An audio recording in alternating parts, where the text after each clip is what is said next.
time immemorial, the Yoem were not as they are now. They were Surems, a very little people who lived in El Creo Surem in Sonora. The Surems were peaceful, quiet people who couldn't stand noises and violence. One day, the people noticed a tree that was making noises in a strange language. This tree was growing in the middle of the region MMIW. While the villagers gathered around, the leaders attempted to communicate with the talking tree. However, it was of no use. Not even the most important leader could interpret the message. But a very young girl, Yomomoli, kept tugging at her father's hand and whispering that she could understand. So, Yomomoli sat down close to the tree and translated word for word what the prophetic tree foretold for their future.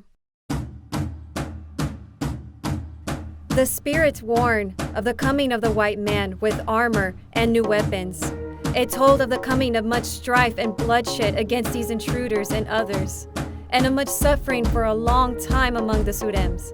But they would eventually overcome their adversaries. It told of the coming of modern man's train. A road would be made of steel with an iron monster on it that blew smoke. It told of much more to come. Then it said, "There will be much suffering for years, much noise and confusion.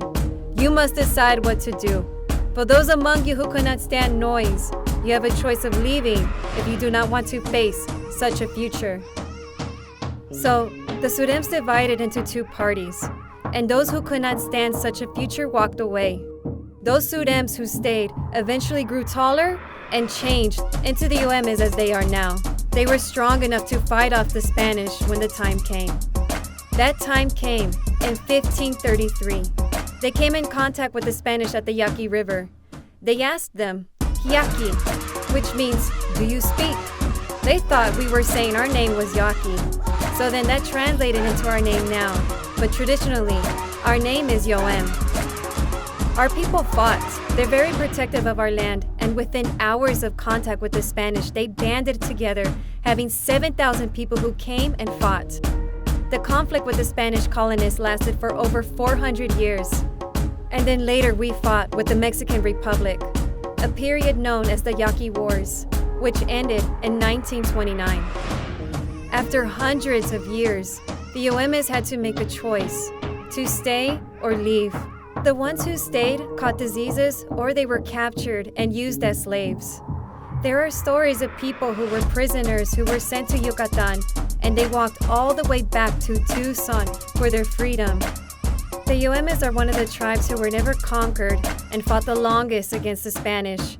They are very strong warriors. Even the women fight alongside the men. The Yoemes are known for their very rich culture of defending our land and our people.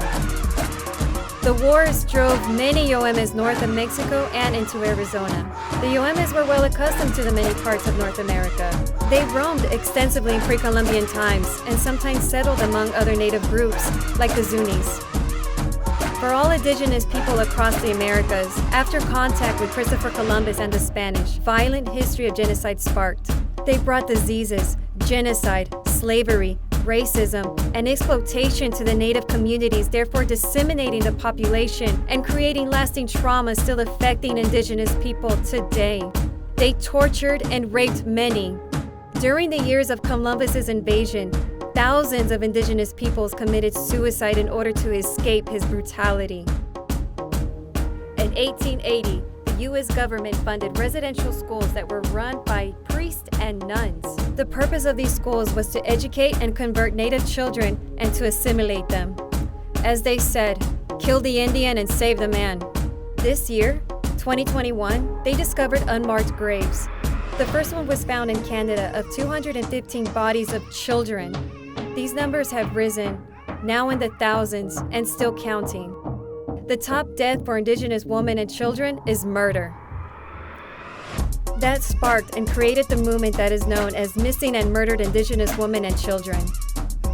The Yoemes are still fighting to protect the Yaqui River. Activists have gone missing and are later found dead. Mayan activists are organizing to block the En Tren Maya project in Yucatan.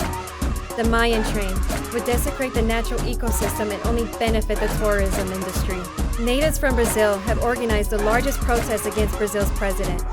He wants to turn over native lands to business interests and is persecuting Indigenous activists who are speaking out against his leadership. So, if you thought we went extinct, we didn't. We're still here. We are still fighting for our survival, existence, culture, traditions, and well-being of our people and Mother Earth. And remember, you are on native lands. Enipo Yoeme. I am Yoeme.